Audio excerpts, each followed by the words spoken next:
Welcome, Tahira and David, 12 cubed, great conversations about value graphics and the magic that they bring. Let's go. Let's do it. All right, David, here we go. Let's dive a little farther into values and intersections of values. So, when I looked at the data map and I saw that, basically every continent had three sort of top values, slightly different. But now what if we said take something, like let's look at morality as a value. But now we have people who morality is a core value, but they're also very creative, and creativity is also a value. How do things like that start to mesh when we start to look at? This is when what's called the sociological imagination comes into. Ooh, hang on, I love that, sociological imagination. Yeah.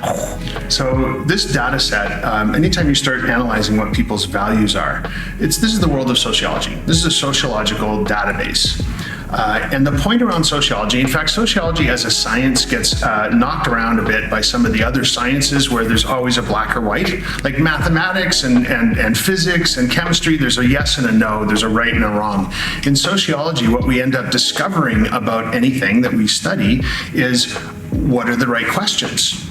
There's never an answer, there's just questions. Yes. So helping people understand how to use values is about teaching them how to have a sociological imagination. You have to be able to say, I wonder what that means. That's the answer to everything in sociology. So we find out, for example, let's say environmentalism and creativity. So let's say a profile for a particular audience that we're creating an event around shows up environmentalism and creativity. We're gonna look at in the way we profile things in the Valuegraphics methodology we use. We always look at the values that are at least 65% of an audience or more say are important to them, right? If it's only like 10% of the audience, it's not worth talking about, right? So 65% of the audience or more have to say something's important, and it generally gives us a list of about 10, somewhere between 8 or 10 values that they all agree on and that you can use as a way to target and motivate that group of people. So if you just talk about one value at a time, you're going to end up with a whole bunch of stuff you have to do. And it's not going to feel very personal. It's not going to feel very customized.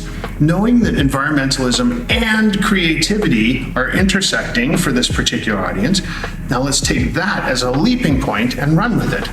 So if we say we have people who are very motivated by seeking anything that they can do to improve things for the planet, and they're super creative, I would say one of the things you might be able to do in a programming situation and around an event is to sit down with them, maybe in advance, maybe you do a little Zoom chat in advance. We're going into a world where hybrid is going to be the norm. And yes. I think that's a good thing. We shouldn't be scared. No, I do both, right? 100% agree. So we can have a meeting before our event with everybody who's going to be at the event. Yeah. Why don't we let them figure out what kind of an environmental program we're going to have in one particular afternoon? Yes. Let them get creative about it. Yeah. I give it to them as an assignment in an email, then have a Zoom chat about it to brainstorm together around what we might be able to do. And then we have an afternoon set aside in our program when we're all together to go and do that thing. Yeah. That's going to feel way better than getting there. Oh, yeah, because now you've bought into it. You understand that somebody's listening to you. You got to be creative. Yes. Maybe the ideas you're going to, I don't know. I mean, the standard stuff comes to mind. You're going to go and pick up garbage along the highway or along the riverbank or along the side of the ocean or whatever. You're going to go clean up a mountain trail or one of those things. That's not very creative. But I bet if you took a bunch of people for whom creativity is a really important value and said, we got 2 hours. We got buses, we got whatever it is you need. Yep. What do you want to do? We're going to talk about it in a week, come up with some cool ideas, and then we're going to put aside some time when we get there to actually do that thing. The idea they'd come up with is way better than anything you guys could come up with because you're not necessarily having those two things. I love that example because we actually did that. Okay, cool. So so we were doing our program in the Bahamas last fall, and of course, as we we're planning, and we have all the very typical things, an afternoon of activities, a pool party, galas, all of those things, and then Dorian was tracked coming over the Bahamas. And so we're like, okay, so looks like it's going to miss where we were hosting our event, but it's going to hit the Bahamas, and that's what can we do?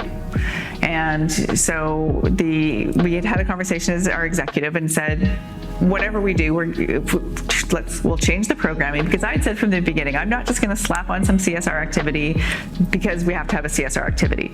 We're in a resort where they've got, corporate social responsibility activities. So I'm not going to just have an activity to say we did good, to say we did good. Right. We're going to have an activity that has meaning.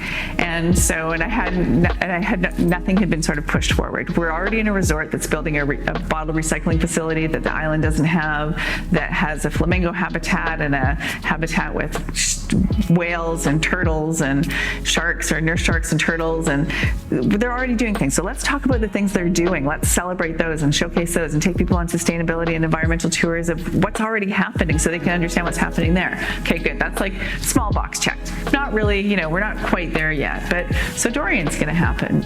And we know that we want to do something. And so we agree as an executive team that yes, we'll do something. And about an hour later, I got a call from our lead DMC there who said, I just really need to talk to you because, obviously, right now, very bad things are about to happen to our island and we want to be able to do something, and started, going into the preamble. And I said, Sean, stop. I said, the answer is yes.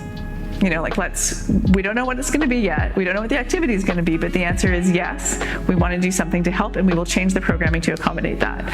And so we ended up shifting the entire program, but giving an afternoon where that destination management company, Cacique, worked, and they found 6 different, everything from an SPCA shelter to a place where people went to build shelves and reorganize clothing for people, but where there was a real need. They had 7,000 refugees that needed help, and so that's where that makes sense. And people came back afterwards, and there was people, they'd laughed, they'd cried, but they felt that they had done something, and they said, whatever, we don't want to do like stuffing a kit activity. We want to go and do something wherever we go. We want to do it as together as we can, and we want it to be meaningful. Yeah. And that's when it matters. It's not, I love hearing that. Yeah. One of the values in our 56 values in the Valuegraphics database is service to others. Yeah. And it sounds like that group, yes. For that group, service to others was near the top of their list. Yeah. The kinds of emotional feedback you got from people would indicate that value felt validated after going and doing that thing. So in retrospect, you ended up finding out which values were important.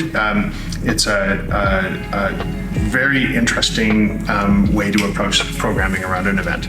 Yeah, and it was, lucky is the wrong word, but I feel really, when we can take anything and do meaningful impact that supports what people want.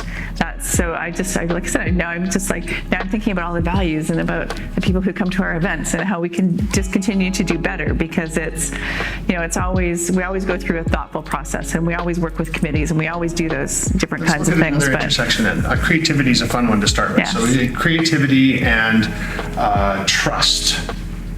So if we find a group of people and the profile is creativity and trust, what would we be able to do at an event that would help people feel like their need to feel trust and be able to give trust is being met in a very creative way?